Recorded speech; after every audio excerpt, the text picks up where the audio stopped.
C'est l'entrée d'Ismail Assar qui va immédiatement s'illustrer. Là, on est déjà à 3, je peux vous dire 3.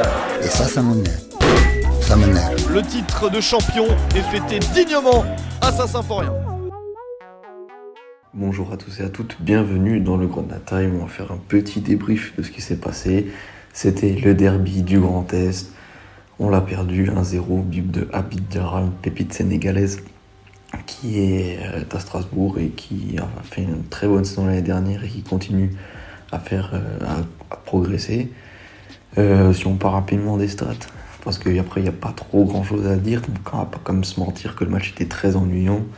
50% de possession pour nous, on a un peu plus de possession, mais au final c'est kiff quoi. 13 tirs pour nous, un cadré de chaque côté et 4 pour eux, donc voilà, certes en première mi-temps ils étaient plus dangereux, ils auraient pu se créer un penalty, mais dans tous les cas le constat qu'il y a à faire c'est que on jouait avec la peur et je pense que tout Messin n'a pas senti de danger. En tout cas, on faisait que des passes latérales, on n'était pas incisif, on n'avait pas envie de faire mal. On jouait avec la peur, les jambes tremblaient, ça se voyait à des kilomètres. Mais voilà, on peut comprendre que juste les équipes n'avaient pas envie de perdre de chaque côté.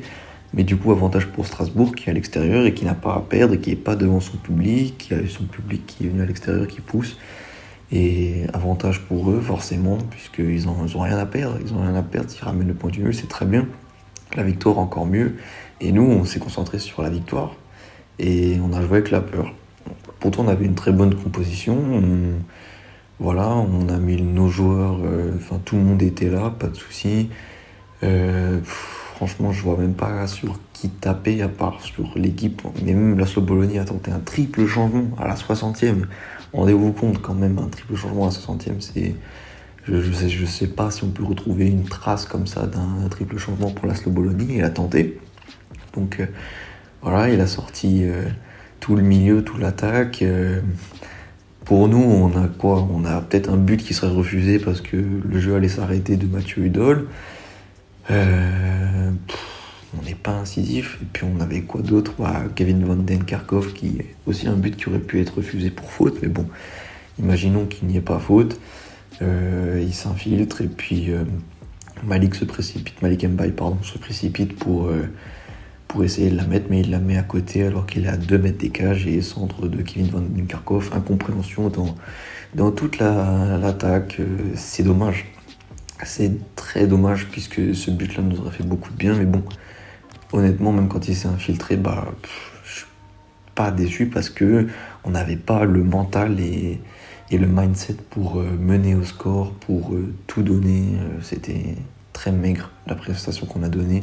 Les deux équipes d'ailleurs, franchement, les Strasbourgeois n'étaient pas meilleurs, mais bon, ils ressortent avec les 3 points. Donc bravo à eux. Okidja, pas échauffé forcément. Enfin, il n'est pas dans un match où il subit des frappes toute la première mi-temps, pendant tout le match. On va pas dire qu'il est à froid, et c'est ça que je voulais dire, c'est que normalement, pour moi, ce qui avait changé, c'est qu'il restait concentré de A à Z, et là, il était concentré, malheureusement, la frappe lui passe en dessous, et on peut pas lui en vouloir. On peut pas lui en vouloir, mais aucun joueur n'avait envie, c'est pas volontaire de pas avoir envie de faire mal, mais là, c'est peut-être un but beaucoup plus tôt aurait peut-être changé les états d'esprit, mais là, le but est venu trop tard. Il n'y avait pas trop de réaction et personne n'avait envie de faire mal à personne. Et voilà. Donc dans le match entre Lamine Camara et Habib Diarra, les deux pépites sénégalaises, c'est Habib Diarra qui en sort victorieux. Tout ce qu'on a à dire. Le seul joueur qui m'a vraiment déçu, c'est Simon Elisor, parce qu'il fait partie de ce triple changement. Il remplace Oscar Estupiñán et le gars normalement a du jus. Il doit avoir de l'énergie à revendre et j'ai rien vu du tout. Donc j'ai été très déçu de sa rentrée. Pour moi, c'est le joueur sur lequel je peux un peu plus taper que les autres, même si tout le monde a été médiocre. Mais Simon Elisor, va falloir se réveiller. Il va falloir prouver que tu as une place à tenir, parce que je sais pas si c'est son potentiel qui est limité ou si c'est encore l'adaptation, le fait qu'il n'ait pas de poste attitré, qu'on préfère 2 attaquants à lui, alors que normalement il était réputé pour être véloce, technique, tout ça. Rien, il ne tente rien. Voilà. Dommage, on fera mieux la prochaine fois, mais bon. C'est dommage, on aurait pu avoir les 1 an à domicile sans défaite. C'est pas grave, on en a fait 11 mois.